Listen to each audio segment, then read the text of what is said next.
Pernyataan Cak Nung ini saya kira tidak ada yang salah. Hanya kemudian karena momentumnya hari ini kita lagi bersih-bersih soal khilafah sehingga kemudian terkesan bahwa ada satu tempat kebakaran lalu kemudian ada orang yang datang menyiram dengan bensin. Ketika orang bicara soal khilafah, tentu dalam konteks hari ini adalah bagaimana kita melawan seluruh orang-orang yang membangun narasi sistem khilafah sebagai sebuah sistem pemerintahan. Ini yang kita lawan. Dan Cak Nung sekonyong-konyong datang membawa informasi terkait soal khalifah.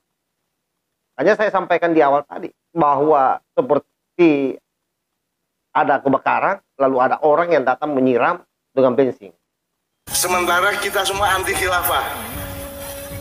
Anti khilafah atau gue iki kabeh. Lah ngono ta saiki fatwa lho gue. Dan aturan pemerintah lho tidak boleh khilafah. Sopo sing duwe ide khilafah ki sapa?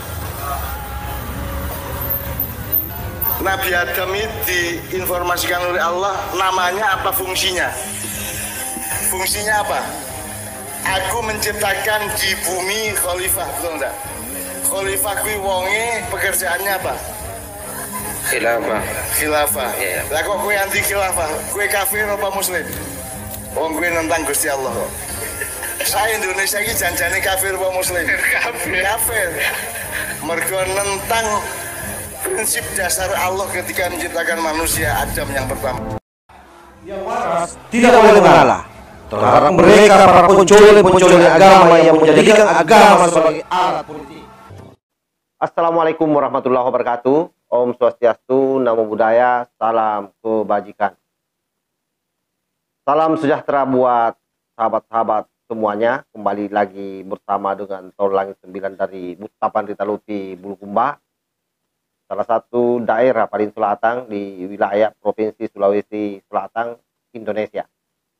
Atau Nusantara.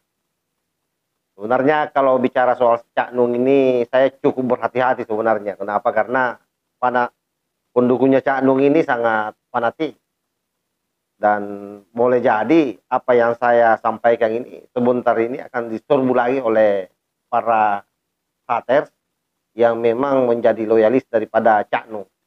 Cuma kalau saya sarankan menjadi pengikut itu mestinya bisa memberikan masukan terhadap siapa yang diikuti. Dan tentu itu bukan sesuatu yang lancang menurut saya. Itu kalau kita memang menjadi pengikut dan sudah akrab ya.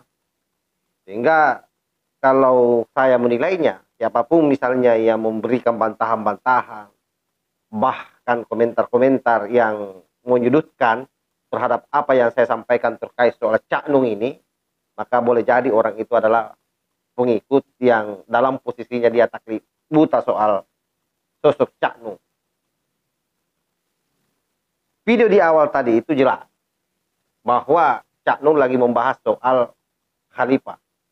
Dan menurut saya tidak ada yang salah apa yang disampaikan oleh Cak Nung. Kenapa? Karena memang khalifah itu adalah pemimpin. Saya pun ini pemimpin.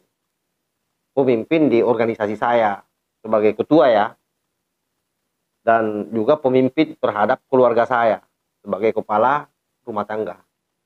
Itulah arti daripada khalifah. Dan termasuk Pak Jokowi saya kira. Pak Jokowi adalah khalifah bagi kekhalifahan yang ada di Indonesia ini. Kan begitu. Jadi sekali lagi bahwa apa yang disampaikan Cak Nung itu tidak ada yang salah. Cuma saya kira hari ini kita lagi berjibaku bagaimana melawan seluruh agenda-agenda para kadrung-kadrung ex-HTI, FPI yang terus-terusan mengglorifikasi soal sistem khilafah dalam konteks pemerintahan. Sebagaimana yang dia selalu dengung-dengungkan selama ini. Dan akan melabrak Pancasila sebagai dasar negara. Karena itu saya mengatakan bahwa seperti ada situasi kebakaran yang terjadi hari ini, lalu ada orang yang datang menyiramnya dengan bensin. Itu yang terjadi pada konteks pembahasan Cak Nung soal khalifah ini. Nah seharusnya Cak Nung ini sebagai orang yang memiliki banyak pengikut dalam situasi bangsa seperti ini, mestinya lebih banyak mendinginkan situasi. Jangan memanas-manasi situasi.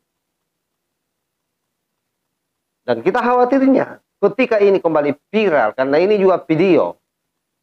Secara kebetulan saya buka-buka, wah, ternyata ada lewat. Jadi video ini dalam suasana memang 1 bulan terakhir ini saya banyak bicara soal khilafah. Sepertinya Tuhan mengirimkan video ini. Nah, ya mungkin karena sering dibahas ya. Yang kedua bahwa memang kita lagi melakukan bersih-bersih. Apalagi menjelang tahun 2024 ini. Narasi soal khilafah ketika digaungkan oleh kaum-kaum ex-HTI dan seterusnya, termasuk saya kira yang baru-baru ini sudah ditangkap. Itu kan jelas sekali bagaimana makna yang terbangun kalau bicara soal khilafah, yaitu sistem pemerintahan yang mau mengganti sistem Pancasila atau sistem demokrasi kita. Karena itu yang kita tidak harapkan. Sebab itulah saya sebenarnya sangat berharap sahabat-sahabat di luar sana itu senantiasa untuk berjaga terus. Kenapa? Karena radikalisme ini virus yang jauh lebih dahsyat daripada COVID-19. Faktanya, COVID-19 hanya bertahan 2 tahun sudah terbasmi. Tapi yang namanya virus Omicron ini terus-menerus berjalan, dan dia hari ini lebih banyak bergeraknya di bawah tanah yang memang sangat susah untuk dideteksi. Sehingga dengan adanya pernyataan-pernyataan seperti yang disampaikan oleh Mbah Nun ini, kembali akan membangkitkan gairah mereka. Karena mereka menganggap bahwa, wah, kita didukung ini sosok tokoh sekelas Cak Nun ini yang memiliki banyak pengikut. Hal-hal seperti inilah sebenarnya dalam situasi bangsa yang sekali lagi berjibaku melawan virus-virus ekstrim radikal khilafah ini yang memporak-porandakan Timur Tengah. Kita berharap ini tidak terjadi di Indonesia. Ya harusnya seluruh tokoh bangsa yang merasa dirinya tokoh ya membantu negara untuk melakukan bersih-bersih. Jangan justru mengglorifikasi isu itu. Itu yang selalu saya ingatkan kepada sahabat-sahabat semua. Allahul muwaffiq ila aqwamit thariq. Wassalamualaikum warahmatullahi wabarakatuh. NKRI harga mati, Nusantara milik kita.